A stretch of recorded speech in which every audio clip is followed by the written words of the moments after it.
When I was a sophomore in high school, there was a student everyone avoided.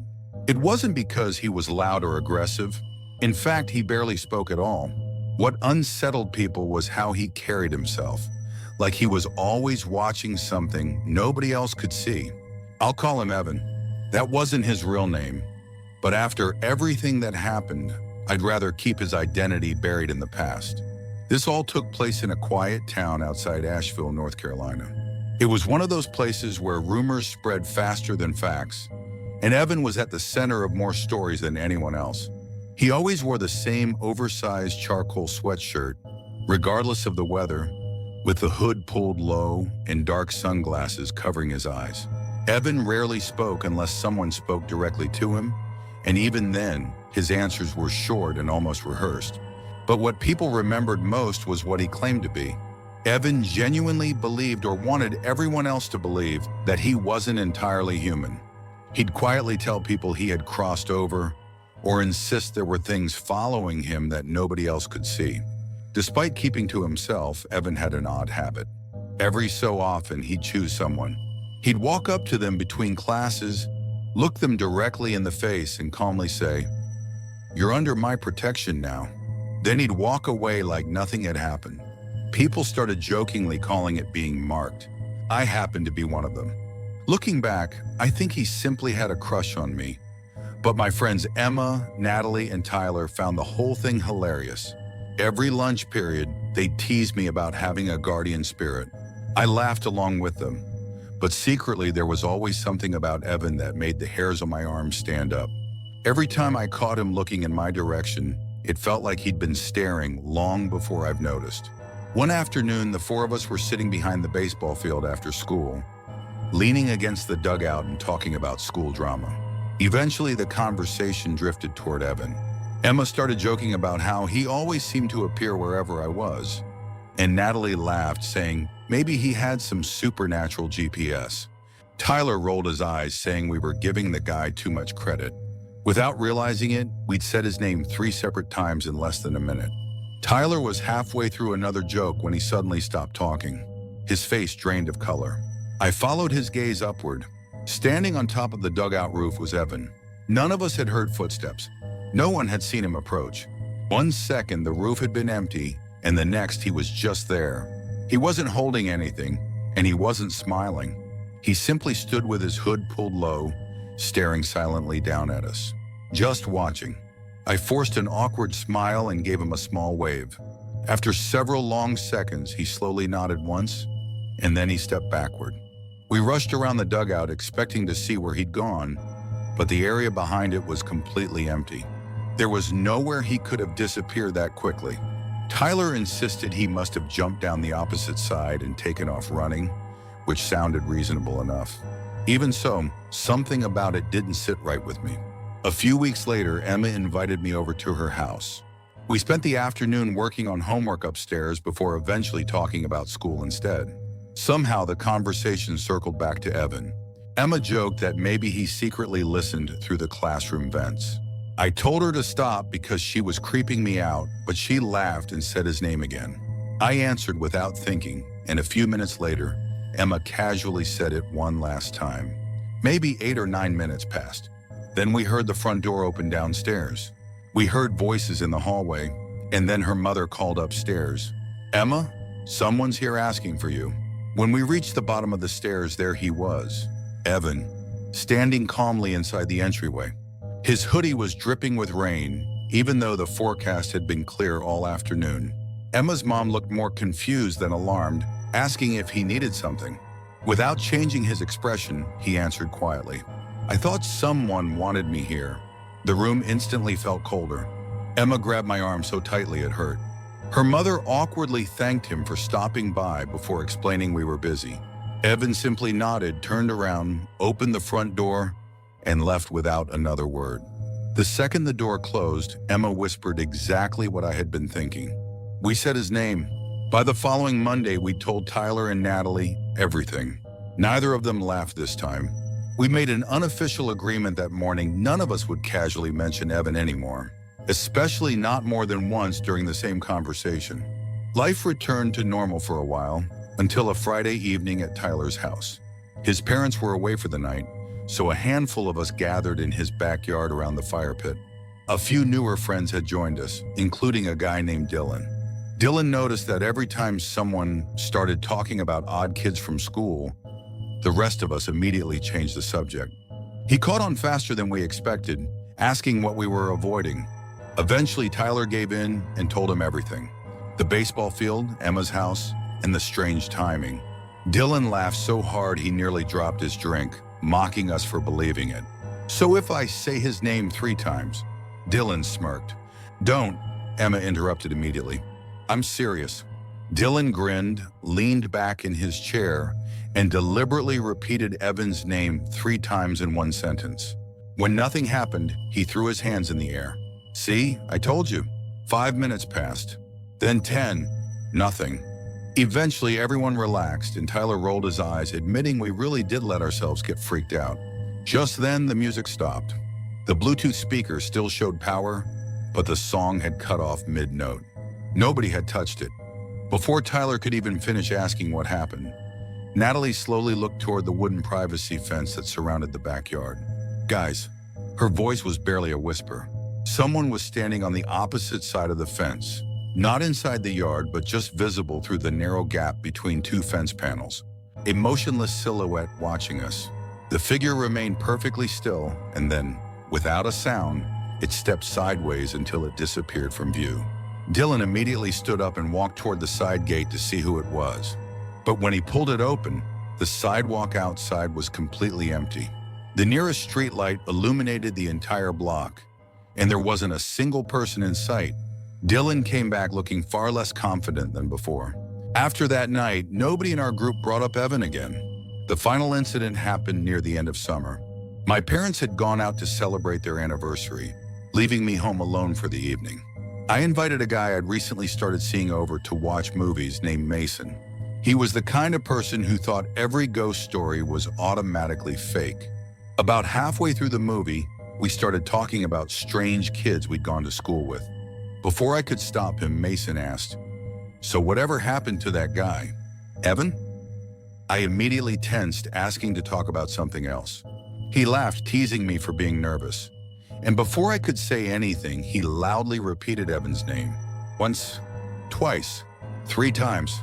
The room became completely silent, and before I could answer his smug grin, every light in the house went out.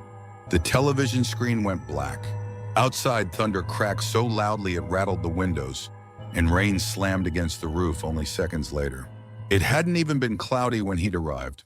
I walked upstairs toward my bedroom to grab a flashlight from my desk. As I reached the window, lightning illuminated the front yard. For a fraction of a second, I saw someone standing near the sidewalk, motionless, facing the house. Then another flash came, closer this time. "Mason." I called out. He hurried upstairs, and as another flash of lightning struck, we both saw it.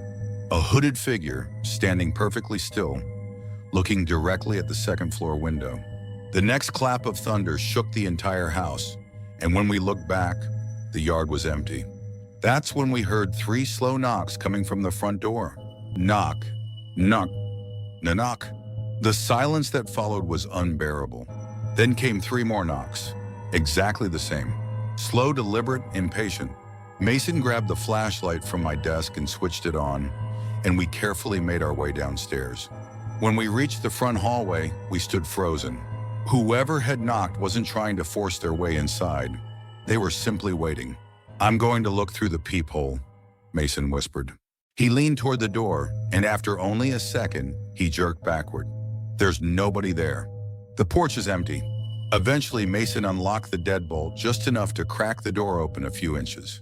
The porch, the driveway, and the street beyond were completely deserted. No footprints, no movement, nothing. The next morning, the storm had passed. After Mason drove away, I walked around the outside of the house. Near the back fence, I noticed a dark gray hoodie, the same kind Evan always wore, folded neatly. With shaking hands, I nudged it open using a long tree branch.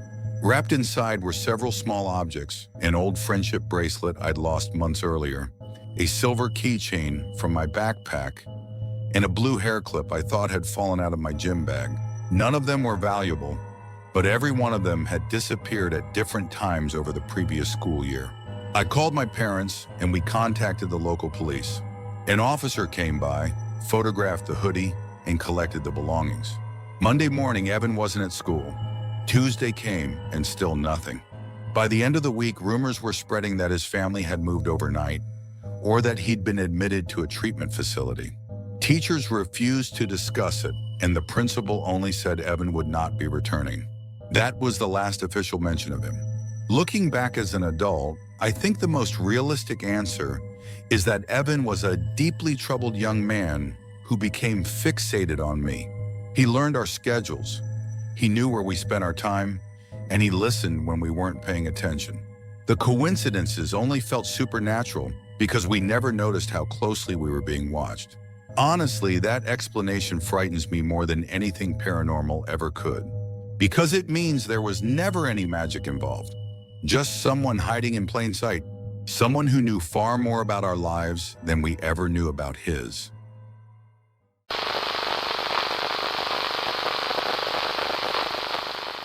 I've always trusted my instincts. That doesn't mean they're always right, but there have been enough moments in my life where listening to that uneasy feeling has kept me out of trouble. Most people call it intuition. My grandfather used to call it the whisper. He'd always say, if something feels wrong before you know why, don't wait around looking for proof. I never really appreciated what he meant until one winter evening a few years ago. At the time, I was living just outside Bozeman, Montana, and my friend Ryan had invited me to a small dinner party at one of his coworkers' homes. It was supposed to be a relaxing Saturday night, good food, a few drinks, and an excuse to get out of the apartment after a long week. The forecast had called for light snow. Nothing unusual. By late afternoon, though, the weather had changed its mind. Fat snowflakes drifted across the windshield as we left town, coating everything in fresh white. It wasn't a blizzard yet, but visibility was beginning to shrink. On the way, Ryan suggested we stop at a local market to pick up something for the hosts. We grabbed a few bottles of sparkling cider, a dessert tray, and some locally roasted coffee. The farther we drove from town, the heavier the snowfall became. Streetlights grew farther apart. The roads narrowed. Soon we were winding through quiet neighborhoods where every house looked tucked beneath a blanket of white. The truck wasn't handling the icy roads very well. Every few minutes, the tires slipped just enough to make my pulse jump. Ryan reached over and turned the music down. You know, he said, this almost feels peaceful. I looked around. Snow covered everything. Trees, mailboxes, parked cars. The entire neighborhood had gone strangely quiet. Almost too quiet. Then we rounded a bend. About 50 yards ahead sat a dark SUV in the middle of the road. Its hazard lights blinked steadily through the falling snow. Orange, darkness, orange, darkness. Both front doors were standing wide open. No one was inside. No one was nearby. The engine appeared to still be running. I immediately eased off the gas. What happened? Ryan asked. Maybe someone slid off the road, I suggested. Then where are they? The truck rolled to a slow stop a safe distance away. For several long seconds, we simply watched. Nothing moved. No footsteps. No voices. No sign of anyone needing help. Should we check on them? Ryan asked. I don't know, I replied. It could be an emergency. It could also be something else. The truth was, I couldn't explain it. There wasn't anything obviously wrong. No broken windows. No smoke. No crash damage. Just an abandoned vehicle sitting perfectly straight in the middle of the road. It felt staged. If somebody's hurt, Ryan began. He opened his door before I could stop him. I'll just take a quick look. Ryan, I'll be 30 seconds. Snow crunched beneath his boots as he slowly approached the SUV. I stayed behind the wheel with my foot resting on the brake. Every instinct I had screamed that we shouldn't be there. Ryan reached the driver's door and carefully looked inside. Then, something caught my attention. It wasn't movement. It was the rear of the SUV. For just an instant, I thought I saw the back end dip slightly, almost as if weight had shifted inside. Then I noticed something else, a fresh set of footprints leading away from the road, toward a stand of snow-covered pine trees, not away from the vehicle, toward the trees. My pulse immediately spiked. Those prints hadn't been there long. Someone had walked into those woods only moments before, but no footprints came back out. I slammed my hand against the horn. The loud blast shattered the silence. Ryan spun around. I rolled down my window. "Get back here, now!" The urgency in my voice was enough. He started jogging back through the snow. As he reached the truck, I locked the doors and shifted into reverse. "Look," I pointed toward the trees. He followed the line of footprints. His expression changed instantly. I backed the truck around the curve and drove away as carefully and as quickly as the icy road allowed. Neither of us looked back. When we finally arrived at the dinner party, warm light and laughter spilled from the house. It felt normal.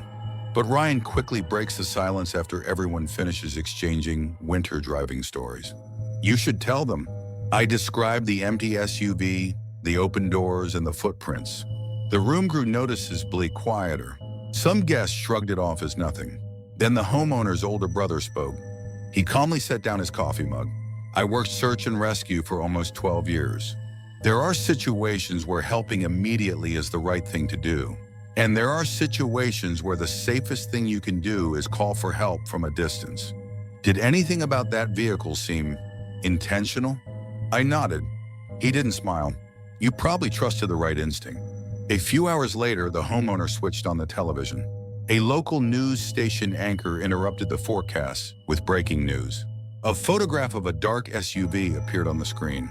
State police were searching for individuals connected to multiple roadside incidents where disabled vehicles were used to lure motorists into stopping. Hidden accomplices would emerge from nearby wooded areas once victims exited their vehicles. Some victims had been robbed, others had their vehicles stolen. Earlier that evening, officers had located the same SUV, but the suspects had already fled. The homeowner muted the television.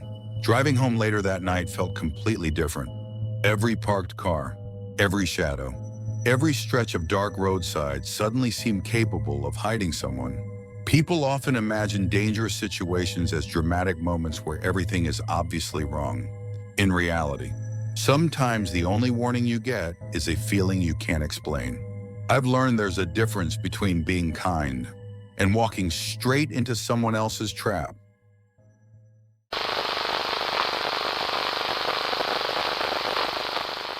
Some childhood memories fade with time. Others become sharper. The older I get, the more vividly I remember one particular summer, even though I wish I could forget it entirely. I was 10 years old and my family spent nearly every school vacation at my grandparents' lake house in northern Minnesota. It sat on several wooded acres overlooking a quiet stretch of water, far enough from town that the nights were almost completely silent. To me, it was paradise. My father came from a huge family. There were usually 20 or 30 people staying at the property throughout the summer. The adults rotated weekends depending on work schedules, while the kids treated the place like our own little world. There was one relative everyone seemed especially happy to see whenever he arrived. I'll call him Uncle Daniel. He wasn't actually my uncle by blood. He'd married one of my mother's cousins years before, but everyone simply called him Uncle Daniel. He had a calm voice, endless patience, and an uncanny ability to make every child feel important. The adults admired him because he worked as a licensed child psychologist. To 10-year-old me, he seemed like the smartest adult in the world. I trusted him completely. That summer, something strange started happening. It began with dreams, not ordinary nightmares. These felt painfully real. Each one centered on losing something I loved. Sometimes I'd dream my parents packed up the car and drove away without me. After several nights like that, my parents noticed something was wrong. I told them I was just having bad dreams. They assumed I'd outgrow them. I didn't want to worry them. Instead, I went to Uncle Daniel. He listened carefully while I explained every nightmare I could remember. Unlike most adults, he didn't interrupt. He simply nodded occasionally while writing notes in a small leather journal he carried almost everywhere. When I finished, he smiled reassuringly. "Dreams usually mean something," he said. "They're trying to tell you something you're afraid to admit." Before I left, he asked me one unusual question. "Has anyone ever made you feel invisible?" I thought for a moment and said no. He smiled. "Interesting." Then he changed the subject completely. For a day or two, the nightmares stopped. But then they came back, only this time they were worse. Instead of simply being alone, people in my dreams began ignoring me completely. I'd scream for my parents while they walked straight past me. My cousins would laugh together without noticing I was standing beside them. A few days later, I found Uncle Daniel sitting alone on the back porch reading. I told him they were getting worse. He sighed softly. I think I know why. I think a part of you is trying very hard to be noticed. He tapped the cover of his journal. For the next few days, pay attention to how people react to you. If someone asks you to do something, try saying no once in a while. Just once. See how it makes you feel. At 10 years old, I never questioned his advice. The next morning, my mom asked me to help set the breakfast table. Instead, I quietly said, I don't want to. She looked at me surprised and asked if I was feeling okay. Almost immediately, I felt guilty. By dinner that evening, my parents had clearly noticed something was different. That night, the nightmares returned. This time, I dreamed I was standing in the middle of the lake, and every member of my family watched me silently from the dock. I begged them to help. None of them moved. They turned around and walked back into the house. The conversations with Uncle Daniel continued every single night. Everything stayed between us. A week later, I found him sitting alone in one of the upstairs guest rooms. His leather journal lay open on the bedside table. He stepped into the hallway just as I reached the doorway. I'll be right back, he said, and disappeared downstairs. Curiosity got the better of me. I walked over to the journal. Most of the pages were covered in neat handwriting. Dates, observations, questions. Some pages listed names I recognized. My cousins, other relatives. Eventually, I found my own name. My stomach tightened. The first few entries described my nightmares. Then the pages became stranger. Subject responds well to reassurance. Increasing dependence observed. Trust remains exceptionally high. Then I reached the newest page. There, written neatly across the top, was a sentence I'll never forget. Subject is beginning to question his own memories. Progress is encouraging. A cold chill ran through my body. I wasn't reading therapy notes. I was reading observations, like someone watching an experiment. Before I could turn another page, I heard footsteps coming back down the hallway. I barely had time to close the journal before Uncle Daniel stepped back into the room. Our eyes met. He knew exactly what I'd been doing. He smiled. You found my notes. Those notes aren't meant for children. He picked up the journal and tucked it beneath his arm. And I don't think you'll mention them to anyone. That evening, as everyone began heading inside for the night, Uncle Daniel quietly caught my attention. Would you walk down to the dock with me for a minute? I hesitated, but I followed him. The lake was perfectly still. For a while, neither of us spoke. Finally, he looked out across the dark water. Have the dreams changed again? A little. I thought they might. He opened the journal. You've started doubting your own memories. You noticed that, didn't you? I read one page. I know, his voice remained calm. I left it where you could find it. I was curious whether you'd look. People reveal far more about themselves when they think nobody's watching. I took a small step backward. I want to go back. In a minute. You trust me more than your parents. No, I think you do. I suddenly realized something horrifying. None of it had been about helping me. He'd been testing me, seeing how easily he could influence what I thought. I turned around and started running back toward the house. He calmly called after me. If you tell anyone, they'll assume you misunderstood. By the time I reached the porch, I was crying so hard I could barely speak. Everything came pouring out. The nightmares, the conversations, the journal, every single detail. My father stood up without saying a word. Several family members followed him toward the dock. By the time they reached the shoreline, my father demanded the journal. Daniel refused. An argument broke out. Eventually, my grandfather took the journal from Daniel's hands. The adults spent nearly an hour reading through every page. I remember the expressions on their faces: shock, confusion, and eventually, anger. The next morning, Uncle Daniel was gone.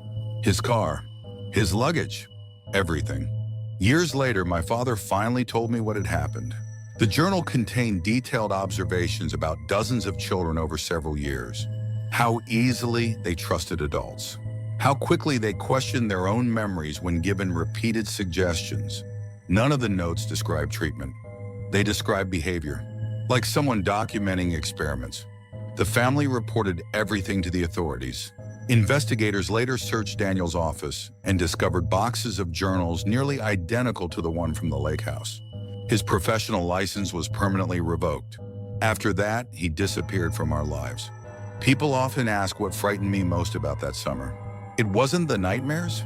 It wasn't finding my name in his journal. It was something much simpler. Every adult in my family believed Uncle Daniel was the safest person in the room. So did I. The truth is, the most dangerous people rarely look dangerous. Sometimes they earn your trust one kind word at a time. And by the time you realize they've been studying you, they already know exactly how your mind works.